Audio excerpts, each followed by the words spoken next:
أعوذ بالله من الشيطان الرجيم بسم الله الرحمن الرحيم السلام علیکم جنس تاسو قرباني مسلمان تاسو ګور چمکني ټي وي پروګرام دی د چمکني ټي وي روزیدار بچي سیزن 3 او نننې من مله سره د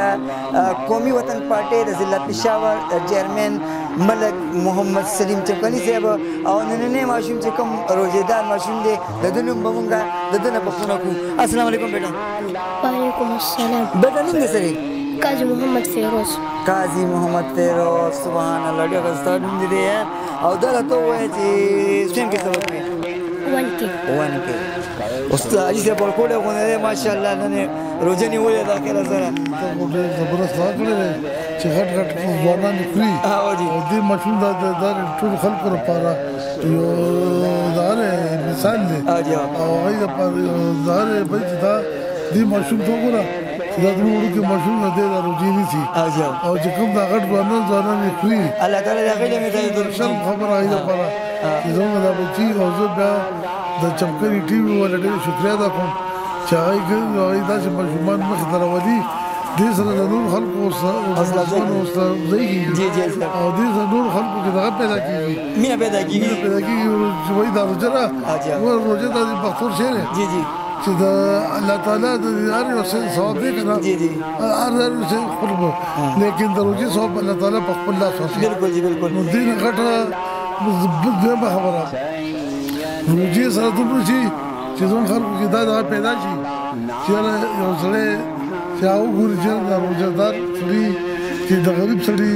څه دغه دی که نه نو که هغه سره په دې روژه کې ګوره عبادت کې یو پیسو ملوي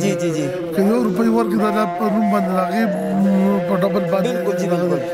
نو دا ماشومان چې څنګه دا روژه نیولې ده او تاسو بیا دا کوئ نو دا د نورو خلکو لپاره یو ډېر لوی مثال دی حاجي صاحب زموږ چمکني ټي وي مقصد هم دا دی چې داسې ماشومانو مونږ حوصله افزایي وکړو چې د دوی دا تربیت وشي چې دوی روژه ونیسي نو سبا به دوی ښه روزېدار او ښه مزګزار دغه انسان پکې جوړېږي انشاءالله د روژې دغه وکړو نو دا ماشوم چې انشاءالله لویږي د قرآن حافظ به وي قاري به وي انشاءالله حفظ به یې کړی او دې ماشوم نه به غلط انشاءالله دغه نه جوړېږي دې نه به دا د قوم سرمایه ده دا د قوم مستقبل دی زموږ د ملک مستقبل چې کوم دی زموږ د ماشومانو سره وابسته دی حاجي صاحب په خوښه مې د ماشوم نه به یو صورت واورېږي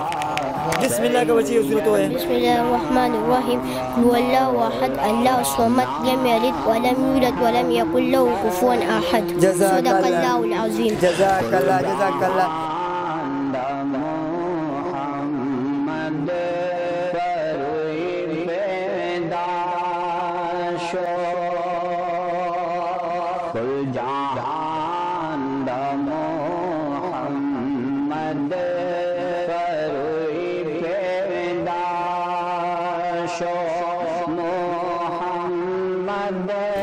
ډېره حاجي صاحب تاسو ډېره مننه مهرباني